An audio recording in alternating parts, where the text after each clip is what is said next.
Muy bien, mis amados, pues entramos con la octava tribu de Israel, que fue el hijo de ¿quién? De Lea, por medio de su sierva Silpa, ¿sí? Fue el hijo de Lea por medio de su sierva Silpa.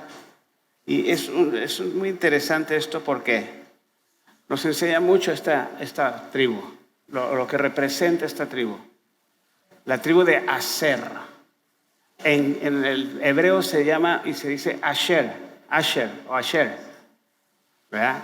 Qué bonito nombre, ¿no? A ver, ¿qué les parecen los nombres? ¿Les han parecido bonitos los nombres? Pues hay unos muy usuales, ¿verdad? José, Rubén, todos ellos, pero Benjamín, pero Asher, Neftalí. ¿Qué les parecen esos nombres? Son muy bonitos, ¿verdad? Se los recomiendo para sus hijos futuros. Qué bonito. Asher me gusta. Asher. Muy bonito nombre. ¿Verdad? Pero bueno, en fin. Asher, hermano, o Aser, fue hijo de Silpa, el segundo hijo de la sierva de Lea. Entonces, vamos a abrir la Biblia en el libro de Génesis, capítulo 30, por favor.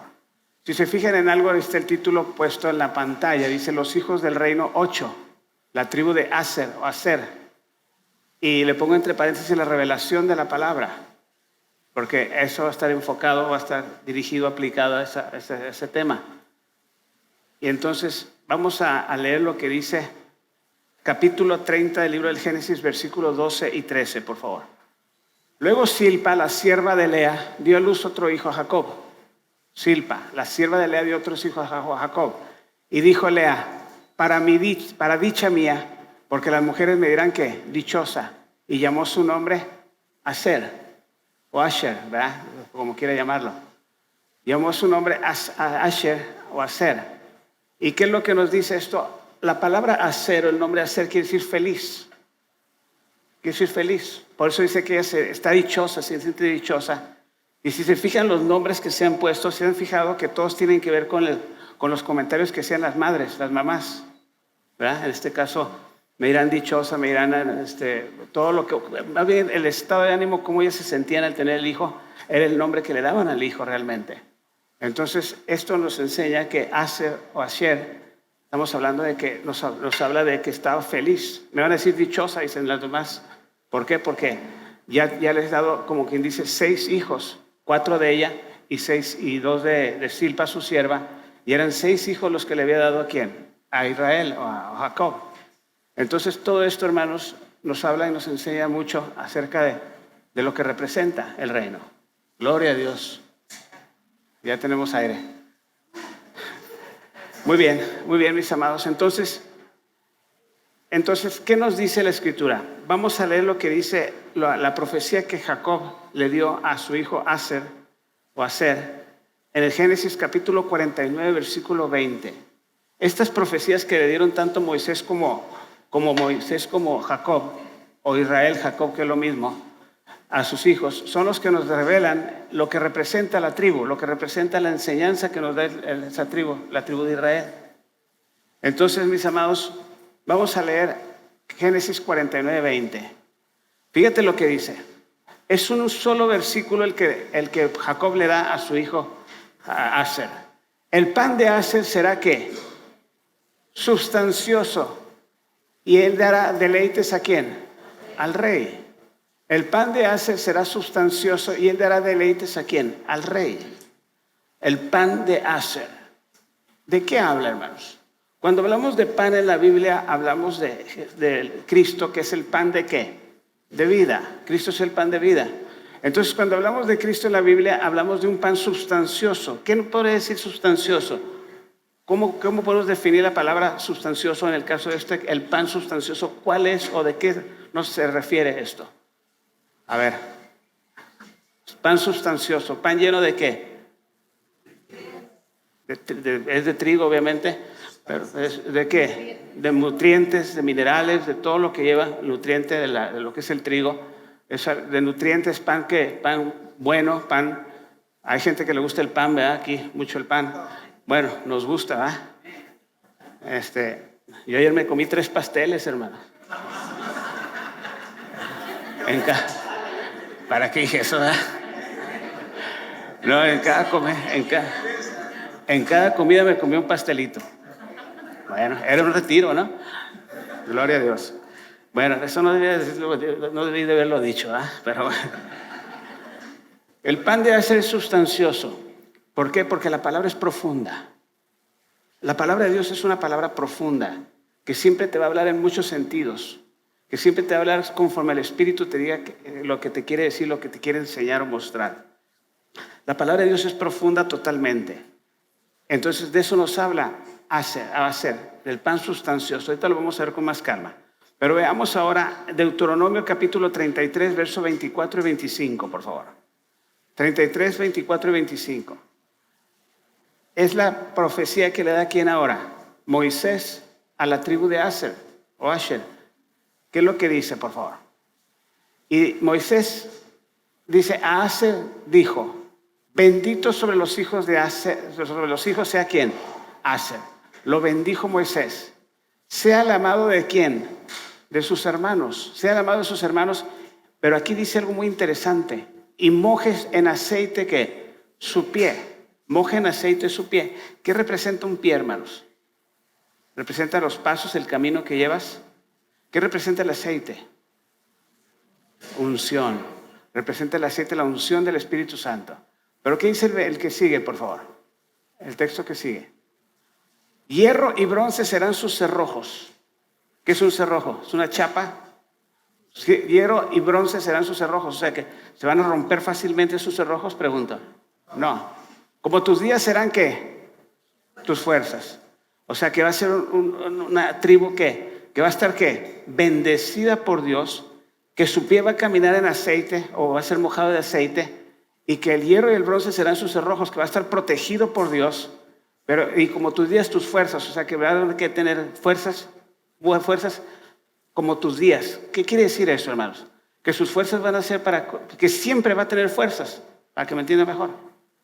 Que va a ser viejo y va a seguir teniendo ¿qué? Fuerza. Eso es lo que nos está diciendo, ¿no?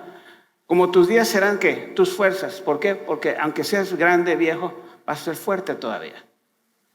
¿Sí? ¿Cuántos quieren llegar a los 80 y ser fuertes? Y yo creo que todos queremos llegar y ser fuertes a una edad avanzada. Eso es lo que le está diciendo Moisés a Aser. Entonces, ¿qué es lo que sucede aquí? Tenemos varios puntos importantes aquí. Tenemos que el pan de Aser será ¿qué? Sustancioso. Tenemos que protegido del enemigo, mojado en aceite, que sus cerrojos, sus puertas sería protegido del enemigo. Fíjate qué bendición, ¿no? Qué bendición. Y como tus días serán ¿qué? Tus fuerzas. Vas a crecer viejo y vas a seguir estando fuerte. ¿Cuántos agarran esa bendición para ustedes? Qué bonita, ¿verdad? Qué bonita bendición. Entonces es algo muy especial esta. Por eso la palabra nos dice que Aser quiere decir, ¿qué dijimos? Feliz. ¿Quién no va a ser feliz de esa forma? Es una buena profecía, es una buena palabra, es una buena interpretación o aplicación la que le estamos dando. ¿Por qué? Porque fue feliz. Y la felicidad no depende de que estés bien de salud, de que estés bien, cuentas dinero y tengas todo lo que necesitas, todo lo que requieres. La felicidad tiene que ver de que tengas el favor de Dios. Tienes el favor de Dios, entonces tienes la felicidad de tu mano. Vamos a empezar por el pan que sea sustancioso. Vamos a capítulo 6, verso 33 del libro de Juan, por favor. 6:33 del libro de Juan. ¿Sí? 6:33 del libro de Juan. ¿Qué dice? Porque el pan de Dios es aquel que descendió del cielo y da vida al mundo. ¿Quién descendió del cielo? ¿A quién se está refiriendo ahí? Porque el pan de Dios es aquel que descendió del cielo y da vida ¿a quién? Al mundo. ¿A qué vino Cristo? A dar vida. ¿Por medio de qué? Haciéndose Él de una forma como que Él es el pan de vida, es el alimento sustancioso que el hombre necesita. ¿Para qué? No solo para vivir para siempre, para multiplicarse, para que sea un hombre próspero, fuerte, todas las bendiciones que dice hacer, ¿verdad? Para Él. Pero que también da vida ¿a qué? Al mundo. Cristo vino a darnos vida, y vida ¿cómo? En abundancia. Entonces, ¿qué dice el 35, por favor? 6:35, veamos lo que dice. Jesús dijo, yo soy el pan de vida. Jesús ahí claramente nos dice, yo soy el pan de vida. El que a mí viene nunca tendrá hambre, y el que en mí cree no tendrá sed jamás. Wow, qué bonito, ¿no? Yo soy el pan de vida. El que a mí viene nunca tendrá hambre, y el que en mí cree no tendrá sed jamás. Jamás tendrá sed. ¿Qué dice? Vamos a leer el 38, por favor. El 38. Leamos el 38. ¿Sí? ¿Y qué dice el 38? ¿Por qué he descendido del cielo? ¿Para qué? No para hacer mi voluntad, sino la voluntad de ¿quién? Del que me envió. Entrará aquí porque de tal manera amó Dios al mundo que ha dado a su único Hijo unigénito, para que todo aquel que en él cree no se pierda, mas tenga vida eterna. ¿Quién lo ha enviado? El cielo envió ¿a quién? A Cristo para salvar al mundo, para restaurar al mundo, pero para hacer la voluntad de ¿quién? Del Padre. Entonces, ¿quién envió a Cristo a salvar al mundo? El Padre celestial envió a Cristo a salvar al mundo. O sea, Dios envió a Cristo a salvar al mundo. Cristo vino y entró en el vientre de una mujer, ¿verdad? La semilla que el Espíritu Santo puso en el vientre de María. María tuvo el bebé, ¿verdad? Totalmente genética espiritual, genética del cielo, ¿sí? Y todo esto que nos dice la Escritura, que vino al mundo, pero que a salvar al mundo y a dar su vida por el mundo. Entonces, ¿qué dice, por ejemplo? Veamos el 48, por favor. El verso ahí mismo, pero el 48. ¿Qué dice? Yo soy otra vez el pan de vida. 49, por favor. Vuestros padres comieron el maná del desierto y ¿qué? Y murieron. En pocas palabras, el pan de este mundo te da vida, pero para sobrevivir, para subsistir. Pero Él es el pan de vida y todo aquel que comiere de Él, o sea, el pan que Él es, que Él representa su palabra, no tendrás sed jamás y nunca morirás. Pero el pan de este mundo es el maná del cielo que comieron en el desierto y todos ¿qué? Murieron. Porque no solo de pan vivirá el hombre, sino de toda palabra que sale ¿de dónde? De la boca de Dios. Entonces, ¿qué dice el 50, por favor? El 50, veamos. Este es el pan que descendió del cielo, ¿para qué? Para que el que de él come, ¿no qué? No muera. Entonces, el pan sustancioso es el pan que es la palabra de Dios que trae vida, a tu persona. Es la palabra de Dios que va a traer vida a la vida tuya, a tu persona, a los tuyos, a donde quiera que aplique la palabra, va a revivir lo que esté muerto, va a resucitar lo que esté muerto, lo que esté caído lo va a levantar, lo que esté fallido lo va a restaurar. Dios va a hacer todas las cosas nuevas por medio de ¿qué? De su palabra. ¿Nunca has estado leyendo la Biblia y te sientes afligido? Ponte a leer los Salmos, hermano, te recomiendo. Y te sientes bien, te sientes mejor. O sea, ¿por qué? Porque la palabra es viva y es eficaz. Y es más cortante que una espada de doble filo. Pero les tengo malas noticias. Fíjate lo que dice. Verso 41, ahí mismo, pues regreses al 41 y vea lo que dice el 41. Murmuraban entonces de él los judíos porque habían dicho, yo soy el pan que descendió, porque había dicho que yo soy el pan que descendió ¿de dónde? Del cielo. ¿Qué dice el 42, por favor? Y decían, ¿no es este Jesús el hijo de José, cuyo padre y madre nosotros conocemos? ¿Cómo pues este dice, del cielo he descendido? O sea que murmuraban y no le creían. Ese fue un problema, ¿eh? Ese sí fue un problema serio, importante. ¿Por qué? Porque descendió ¿de qué? Del cielo y no le creían. Eso fue lo que pasó. Por eso ahorita Israel está sufriendo, está esperando a su Mesías, pero su Mesías va a llegar y van a confundirlo con un anticristo, con un hombre malo, perverso, y lo van a sentar en el trono de Dios como si fuera Dios mismo y va a engañar al pueblo de Israel. Y Israel va a ser destruido, pero va a llegar su Redentor, su Cristo, el que clavaron en la cruz, y va a rescatarlos y va a manifestarse, va a glorificarse y va a establecer su trono sobre Jerusalén y todo el mundo entero. ¿Estamos entendiendo, hermanos, la palabra? Muy bien. Lo sustancioso de la palabra de Dios es cuando es revelada al hombre, hermanos. ¿Qué pasa cuando el hombre tiene una revelación de parte de Dios? ¿Cuándo se te reveló Dios a tu vida? Tu testimonio me podría decir mucho. Un día vino el Señor, se reveló a tu vida, se manifestó a tu vida, y tu vida ¿qué hizo? Cambió, se renovó totalmente, hermanos. Se renovó totalmente. Y cuando esto sucede, la vida de una persona nunca vuelve a ser ¿qué? La misma. Entonces, cuando ilustramos esto, hermanos, por ejemplo, vamos a leer, por ejemplo, una revelación, hermanos, puede traer ¿qué? Cambio totalmente a tu vida y a la vida de otros. Por ejemplo, cuando Pedro recibe la revelación de quién era Cristo, ¿qué cambió? ¿Qué cambios hubo? No decía la gente, ¿quién dice la gente que soy yo? Y decía, unos dicen que eres un profeta, que eres Jeremías, o que eres Juan el Bautista, o que es la reencarnación de otro profeta, Elías, o qué sé yo, decían ellos. Pero luego les dice el Señor, dice, ¿quién dicen ustedes que soy yo? Y Pedro salta y levanta la mano y dice, tú eres el Cristo, el Hijo del Dios viviente. ¿Y qué fue lo que le dijo el Señor? Vamos al capítulo de Mateo, capítulo 16, nada más para ver este texto tan importante. 17 de Mateo, por favor. Entonces le respondió Jesús, bienaventurado eres ¿qué? O sea, bienaventurado, feliz eres. Feliz, ¿recuerdan lo que era hace? Feliz eres, porque la palabra bienaventurado es feliz.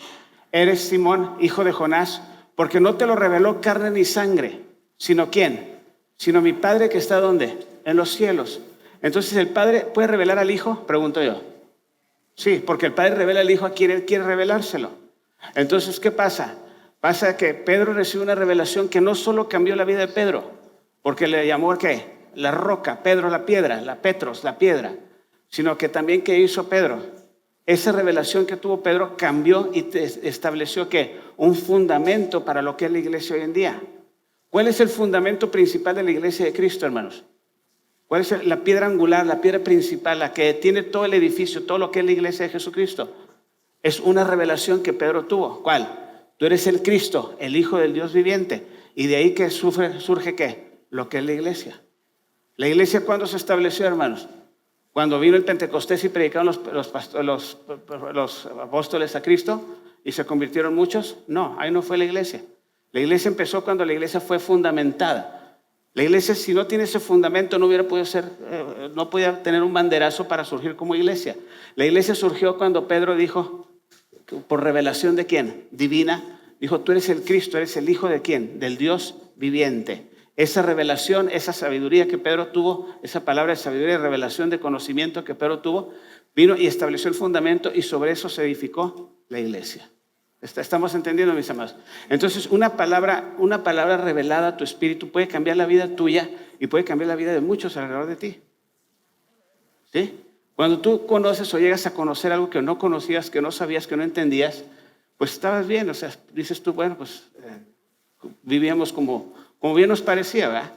Pero cuando viene Dios y se revela a ti, se manifiesta a ti, te da una palabra y te dice algo que te da propósito a tu vida, que le da plan eterno a tu vida, entonces tu vida cambia, se renueva totalmente y tu vida empieza a tener un fundamento nuevo, porque ahora ¿qué? Ahora, de modo que si alguno está en Cristo, nueva criatura es. Las cosas viejas pasaron y aquí son todas ¿qué?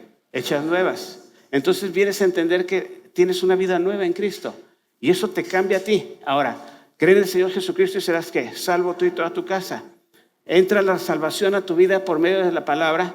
Y tú entras a tu casa y tu casa se salva por la revelación que tuviste tú de Cristo, pero ahora la vas a dar a conocer ¿a quiénes? A los de tu casa. Y esa es una promesa, hermanos, que tenemos, que serás salvo ¿qué? Cree en el Señor Jesucristo y serás salvo tú y toda tu casa. ¿Estamos entendiendo la palabra? ¿Cómo la palabra es tan sustanciosa y se revela a ti para qué? Para alcanzar ¿a quiénes? A otros también.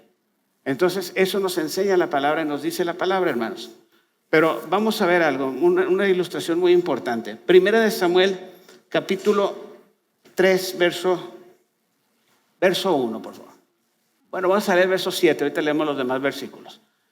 Primera de Samuel 3, 7, por favor, póngamela. ¿Cuántos recuerdan a Samuel que fue un milagro que Dios hizo en la vida de Ana? Y Ana le había prometido a Dios que si le daba un hijo, lo iba a entregar al templo para que le sirviera a Dios. ¿Recuerdan la historia? Y Dios le dio muchos hijos después a Ana, ¿verdad? Pero Samuel fue entregado al templo. Tenemos un poquito de feedback ahí, ¿no? Ruiditos, ¿verdad? ¿Cuántos recuerdan donde Ana entrega a su hijo porque ya había dejado de depender de él para alimentarlo? Entra como un bebé, prácticamente un niño, al templo para ser adiestrado y preparado por él y el sumo sacerdote. Pero ¿qué pasó? Nota algo muy interesante. Y Samuel no había conocido a Jehová, ni la palabra de Jehová había sido ¿qué? Revelada. ¿Cómo que Samuel no había conocido a Jehová y su palabra no había sido revelada? Si era un joven ya. Y dice que Samuel ministraba delante de ¿quién? De Dios. ¿Sí? Ministraba la palabra del Señor. Fíjate lo que dice. Y Samuel no había conocido aún a Jehová, ni la palabra de Jehová había sido revelada a él. Fíjate lo que dice. No había conocido a Dios y su palabra no había sido ¿qué? Revelada aún todavía. Vamos al 3.1, por favor. Y vea lo que dice 3.1. Aquí está interesante todo esto. 3.1. El joven Samuel ministraba a Jehová. Ministraba a Jehová en presencia de ¿quién? De Elí. ¿En presencia de quién? De Elí. Y la palabra de Jehová escaseaba en aquellos días y no había visión con frecuencia. El otro texto, ¿qué dice, hermanos? ¿Qué dice el otro texto? Que Dios no se había revelado ¿a quién? A él. Ni la palabra de Jehová se había manifestado en él. Pero aquí, 6 textos o 7 textos antes, dice que el joven Samuel ministraba en presencia de ¿quién? De Elí.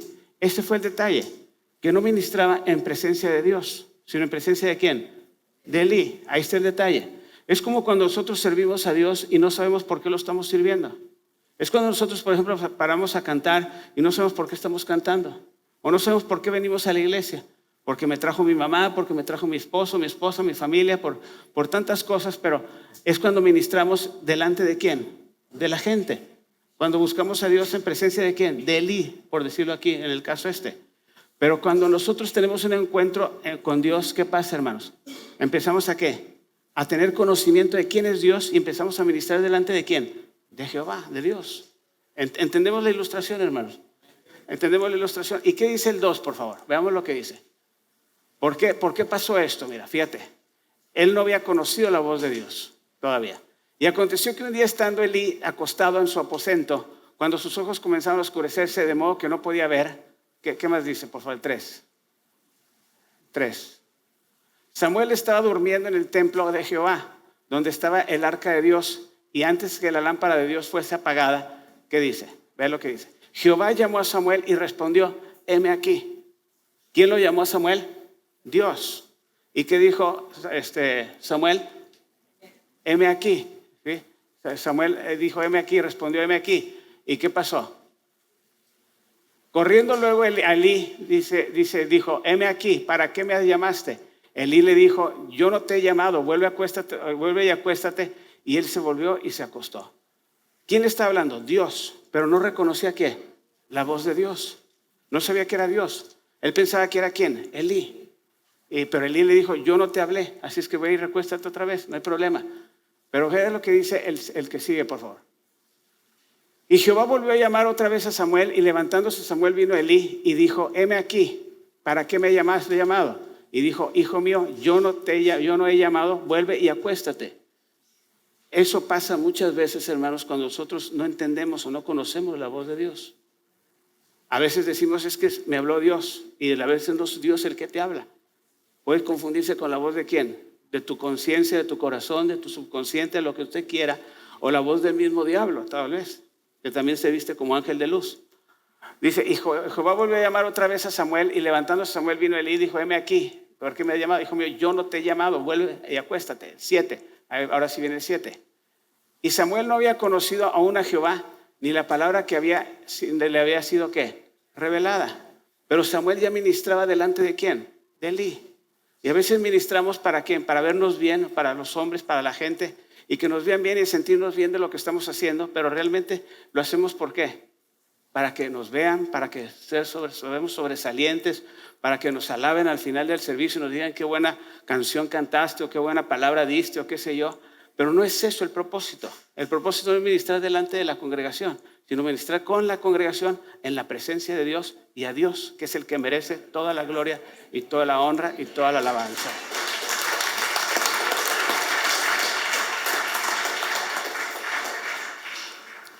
Qué interesante, ¿no?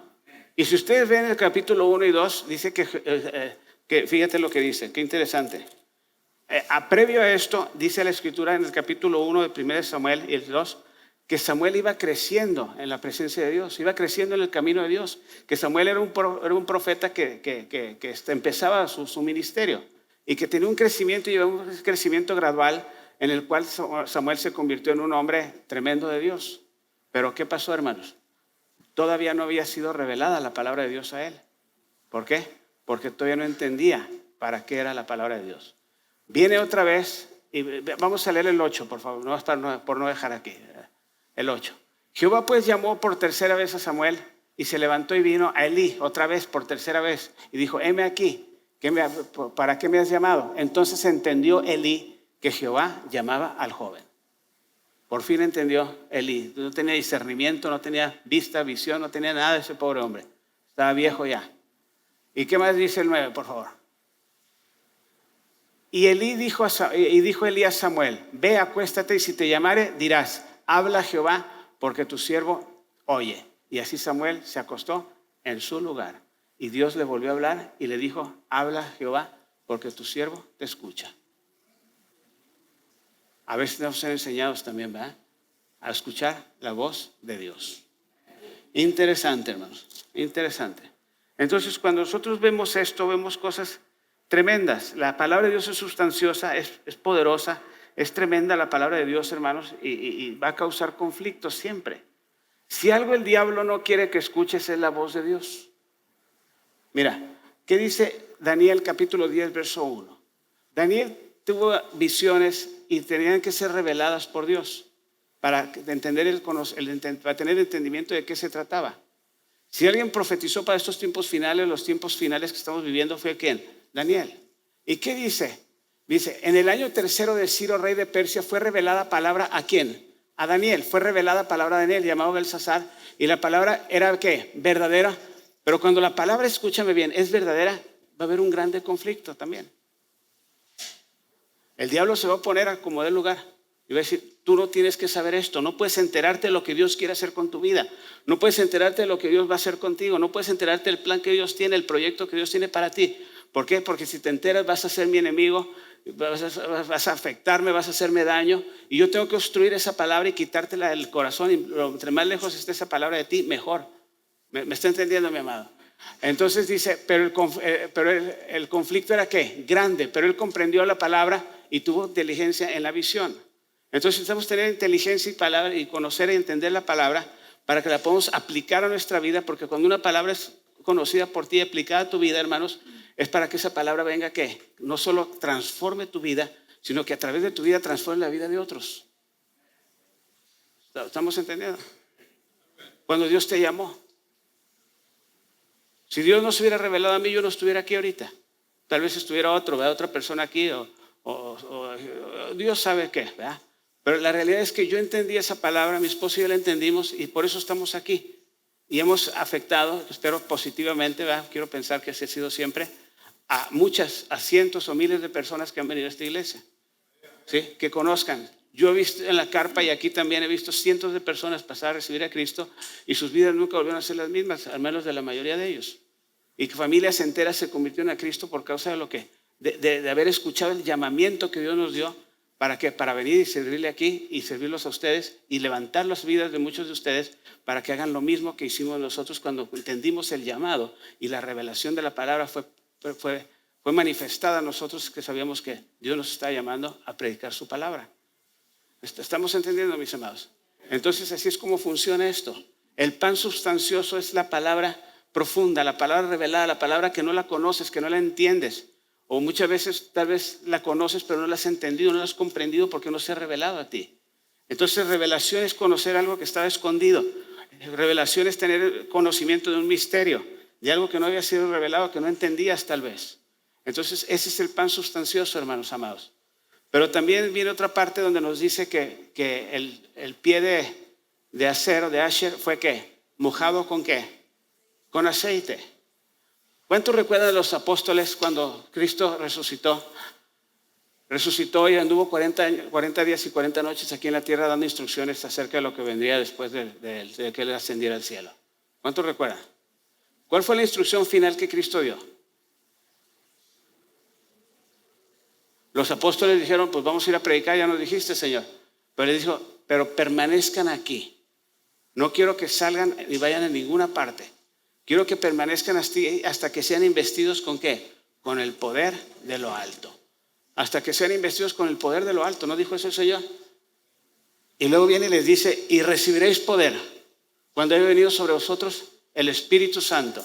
Y me serás testigo en toda ¿qué? Jerusalén, Judea, Samaria y hasta lo último de la tierra. Es el llamado. Se los reveló, se los manifestó. ¿Por qué? Porque no podían salir a predicar sin ¿qué? Sin la investidura, sin la impartición o sin la unción y el poder del Espíritu Santo. Cuando tú mezclas la palabra con la unción del Espíritu Santo, una palabra revelada, la unción del Espíritu Santo va a hacer que esa palabra sea potente, sea poderosa, sea única, sea especial. Para que ocurrir ¿qué? Milagros y señales en el nombre de Jesús, porque la palabra es viva, es eficaz y es más cortante que una espada. ¿Estamos entendiendo? Entonces, ¿qué pasa, hermanos, cuando nosotros entendemos la palabra, entendemos el llamado, el proyecto que Dios tiene, pero no solo eso, sino entendemos y comprendemos que Él quiere que vayamos bajo ¿qué? Bajo la investidura de Él, bajo la investidura celestial de Él, ¿sí? Entonces, ¿qué pasó? Vino el Espíritu Santo, dice la Escritura que se repartieron lenguas como de fuego, y dice que todos fueron llenos del Espíritu Santo y salieron ¿y qué? Y predicaron la palabra a miles de personas y se convirtieron 3,000 personas a Cristo. Sin la presencia del Espíritu Santo no se hubiera convertido nadie. Sin la unción. Su camino fue trazado, ¿por qué? Porque su pie fue mojado ¿cómo? En aceite. ¿Estamos entendiendo, mis amados? Entonces, cuando tú hablas la palabra, pero la hablas sin la gracia, sin la unción y el poder del Espíritu Santo, no va a pasar nada. Van a ser solo palabras. Pero necesitamos que la unción, el poder del Espíritu Santo, para poder ¿qué? Para poder cumplir con la labor que Dios nos encomendó.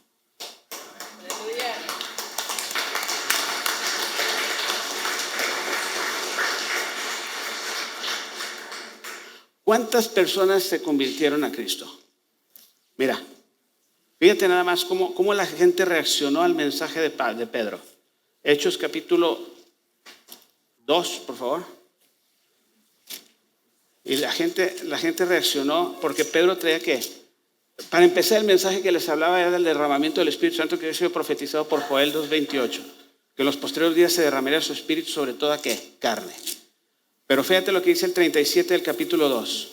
Al oír la palabra, 2:37, disculpen, del libro de los Hechos. Póngamelo por favor ahí. Hechos 2:37. Al oír esto, o sea que el evangelio, la palabra, ¿verdad? Se compungieron, se conmovieron ¿de qué? De corazón. Y dijeron a Pedro y a los otros apóstoles, varones, ¿qué haremos? ¿Qué hacemos entonces? Pedro, nos estás hablando cosas que no habíamos escuchado antes. Nos estás revelando cosas que no habían sido reveladas a nosotros antes, pero ahora tú nos las revelas. ¿Qué sigue? ¿Qué sigue de aquí? Y es lo que dice el 38, hermano. ¿Qué sigue de aquí? Le dice. Y el 38 dice, Pedro les dijo, arrepentíos y bautícese cada uno de vosotros en el nombre del Señor Jesucristo para perdón de pecados y recibiréis el don del Espíritu Santo. Ahí está la respuesta. ¿Pedro estaba predicando en la carne? No. Pedro estaba predicando con un poder inmenso, tremendo y poderosísimo. ¿Y qué pasó? ¿Ellos entendieron eso? Sí lo entendieron. ¿Por qué? Porque el fruto lo vimos después que salieron los frutos después de que sucedió esto. Verso 40, vea lo que dice el verso 40. Esa misma gente dice, y con otras y con muchas palabras testificaban y exhortaban diciendo, sed salvos de esta perversa generación. 41, por favor. ¿Y qué dice? Sepa pues ciertísimamente que fueron bautizados y se añadieron que a los que recibieron su palabra fueron bautizados y se añadieron aquel día como ¿qué? Como 3,000 personas. ¿Sí? Y todos los que habían creído y sobrevino temor. Vamos a ver el 42, por favor. Y perseveraron ¿qué? En la doctrina de los apóstoles, en la comunión unos con otros y partiendo el pan y en las oraciones. Partiendo ¿qué? El pan. En la comunión del pan sustancioso del que nos habla hacer. Pero ¿de qué habla? Vamos a ver el siguiente, por favor. El siguiente. El 42, por favor. 42. Y sobrevino, que dice, temor a toda persona, muchas maravillas y señales eran hechas por ¿quiénes? Por los apóstoles. El que sigue, por favor. Todos los que habían creído estaban juntos y tenían en común ¿qué? Todas las cosas. Pregunto, ¿Pedro se le reveló a Cristo? Sí. Pero ahora Pedro le revela a Cristo ¿a quiénes? A esas 3,000 personas que conocieron a Jesús, se entregaron y se rindieron a Él. Ya no era uno, sino ya era 3,000 en un solo día. Si el Espíritu Santo no hubiera estado detrás de todo esto, no hubiera pasado nada. Hubiera sido como cuando los fariseos se predicaban la palabra y enseñaban a los fariseos la palabra y no sucedía nada. ¿Sí? Era pura palabra nada más. Entonces, eso cambia, hermanos. Mira, ve conmigo al capítulo 16 del libro de los Hechos, también ahí mismo, por favor. Capítulo de los Hechos, capítulo 16. Y ve conmigo ahí al libro, ahí mismo en 16, 13, por favor. ¿Lo tenemos? Dice, y un día de reposo salimos fuera de la puerta junto al río, donde solía hacerse la oración, y sentándonos hablamos a las mujeres que se habían reunido. Pablo en su primer viaje misionero predicando en las calles, literalmente. ¿Qué más dice, por favor? Entonces una mujer llamada Lidia, vendedora de púrpura de la tierra de Tiatira, que adoraba a Dios, estaba oyendo. Pero el Señor, ¿qué hizo? Abrió el corazón de ella para que estuviese atenta a lo que decía ¿quién? ¿Quién abrió el corazón de ella para que ella creyera? Dios. ¿Lo abrió quién? Dios, el Señor. Cuando la Biblia se refiere en el libro de los Hechos al Señor, se refiere a ¿quién? A Jesús. Abrió el corazón de ella ¿para qué? Para que estuviese atento a lo que Pablo decía. Hermanos, cuando Dios abre nuestro entendimiento para estar atentos, es cuando dejamos de estar jugando con el teléfono, haciendo otras cosas y nos enfocamos en lo que se está hablando. Y entiendes y dices, ahora sí entendí, ahora sí comprendí. Ahora sí entendí lo que el pastor dijo, por fin le comprendí al pastor lo que dijo. ¿Cómo la ven, hermanos? Amén, así es. Entonces, esta mujer se le abrió el corazón ¿para qué? Simplemente para que pusiera una atención especial, diferente, una atención más, una apertura más hacia lo que Dios quería hablarle. ¿Por qué? Porque Dios no solamente se reveló a Pedro, a Pablo, se reveló también ¿a quién? A Lidia. ¿Por qué? Porque Lidia se convirtió en una líder de la iglesia también. ¿Qué sucedió ahí? Vamos a leer el 15, por favor. Era una mujer rica, una mujer adinerada, una mujer que tenía recursos. Y cuando fue bautizada y su familia, dice, nos rogó diciendo, si habéis juzgado que soy fiel del Señor, entrad en mi casa y posar, y nos obligó ¿a qué? A quedarnos. Ahora sí que ¿qué fue lo que? ¿Quién creyó y quién se bautizó? Ella y quién. Y toda su casa. ¿Por qué? Porque se reveló ¿quién? El Señor, dándole entendimiento y haciéndole poner atención a lo que Dios quería hablarle a través de ¿quién? De Pablo. Entonces se reveló a Lidia, pero también Lidia reveló su postura ¿a quién? A sus hijos, a su familia. Y todavía no solo eso, sino que Dios usó a esa mujer para proveerles hospedaje y todo lo que necesitaban los apóstoles y siguieran su camino después. O sea, Dios está en control de todo. Dios está en control de todo. ¿Ustedes creen que llegan ahí con reservaciones al Holiday Inn o a la fiesta americana o allá a Filipos, donde llegan? No, hermanos. Dios les proveía todo. Y esta mujer dice, si soy digna del Señor, vengan a mi casa porque les voy a proveer, les voy a dar todo, los voy a atender como se merecen estos siervos de Dios. Estamos entendiendo, hermanos, la palabra Asher, que es lo que representa. ¿Y qué representa? El tener la palabra, el conocimiento de la palabra. Entonces, así es como funciona el reino de Dios, hermanos. Dios se manifiesta de muchas formas, de muchas maneras. Se manifiesta el Señor. ¿Cuántos se convirtieron cuando Pedro predicó en la sanidad del cojo de la iglesia de la Hermosa? 5,000 personas. 5,000 personas. Yo me pregunto, si reúnes 5,000 personas, ¿en qué lugar puedes reunir 5,000 personas? ¿Aquí en la explanada esta que tenemos? No, ¿verdad? ¿Sería que unas 5 veces más grande? ¿O cómo la ven? O todo el terreno, los 5,000 metros que tenemos de terreno, ¿no? Más o menos. Más o menos. ¿Cómo le harías tú para que te vieran todos? Hace 2,000 años. Baterías, generadores, luz, la CFE. Era impresionante, hermanos. 5,000 personas se convierten a Cristo. ¿Cómo te comunicas con ellos? ¿Cómo? ¿Tendrá algo que ver Dios ahí? Porque trata de hablarles a 5,000, pero mira, hermano, si yo me agarro gritando, no me voy a ir allá enfrente. Ahora, en un campo donde había 5,000, no había 5,000 personas, había muchos más. Muchos lo escucharon, pero nomás 5,000 acudieron al llamado. Pero ¿cómo te van a escuchar? la obra de Dios en el corazón de la gente. Ahora, la pregunta es esta: ¿Dios nos necesitará? ¿Qué dicen?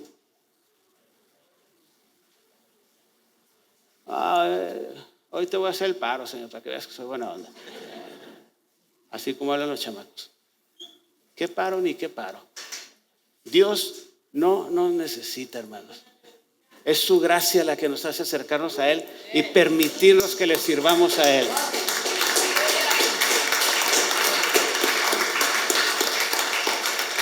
Imagínate que el ángel Gabriel se parara aquí, pusiera un pie aquí y otro allá en el otro continente y se parara con una palabra, con una Biblia en la mano y les dijera: arrepiéntanse porque en 5 segundos se va a acabar el mundo. Y el ángel Gabriel, con toda su gloria y su esplendor, ¿quién no se convertiría? ¿Quién no se convertiría o acudiría a ese llamado? ¿Cómo ves? ¿Estoy exagerando? En Jerusalén una vez se paró un ángel gigante, enorme, con una espada desenvainada, y empezó a morir la gente porque había juicio delante de Dios. Había juicio que Dios estaba trayendo. Y David tuvo que hacer un holocausto y todo eso para que se parara todo eso. ¿Sí? La Apocalipsis nos habla de un ángel que se parará literalmente y toda la tierra lo verá, lo va a ver. Pero mira, Dios no lo necesita, hermanos. Dios puede hacer que se convierta la gente, así como lo hizo con Lidia, que pongas atención a Dios, así puede poner la atención en todos nosotros. Pero ¿sabes una cosa? Eso es voluntad de cada quien. Cada quien se va a convertir cuando quiera convertirse. Y cada quien va a decidir su futuro y su eternidad. ¿Estamos entendiendo, mis amados? Entonces, ¿qué nos dice la Escritura? No nos necesita Dios. Dios realmente no nos necesita. Nos permite ser parte de su obra. Nos permite ser parte de todo lo que Él quiere hacer y usar nuestras vidas. ¿Por qué? Por pura gracia. Por pura gracia, solamente por eso. Pero ¿qué espera Él de nosotros? Te dio dones, te dio habilidades, te dio gracia, te dio sabiduría, te dio entendimiento en muchas cosas. ¿Para qué? Para que le sirvas de corazón. No porque nos necesite, sino porque quiere recompensarnos por toda la eternidad en el cielo. Por eso. Y si no sirves, si no haces nada, entonces ¿qué? ¿Qué recompensa vas a tener? Porque si Dios da, Dios exige. Si Dios da, Dios exige algo a cambio. Por eso hay que servir a Dios, hermanos. Entonces no solo te va a dar un pan sustancioso, no solo te da la gracia y la unción y el poder del Espíritu Santo para que hagas la obra que Él te llamó, sino que tus cerrojos serán de bronce. ¿Y de qué más decía? ¿De qué? De hierro y bronce. ¿Sí? Serán los cerrojos de tu vida. Porque dice: yo te voy a proteger, yo te voy a cuidar. No hay arma que pueda destruirte, no hay arma creada que pueda hacerte daño. No tengas miedo a nadie, yo estaré contigo. No temas al que puede quitarte la vida. Teme al que puede dejar tu vida, ¿dónde? En el infierno, dice la Escritura. Pero tus días también serán como ¿qué? Tus fuerzas serán conforme a tus días, como tus días. O sea, nunca se van a acabar. Eso es lo que nos dice. Entonces tenemos provisión, protección y cuidado de Dios. Tenemos toda la provisión de Dios, tenemos el pan de vida que es Dios, tenemos la palabra, tenemos todo para hacer lo que Él nos llamó a hacer. A ver, ¿están aquí conmigo? Sí. Gloria a Dios. Bueno, ¿cómo ven, hermanos? ¿Tiene sentido lo que estamos hablando? Dios quiere usar tu vida. Y si no es la tuya, vas a la que está al lado. Y si tú no acudes al llamado de Él, muchos van a acudir. Pero no nos podemos quedar atrás. ¿Ustedes creen que Dios necesita algo de nosotros? No, hermanos. Nosotros necesitamos de Él. Dios es bueno.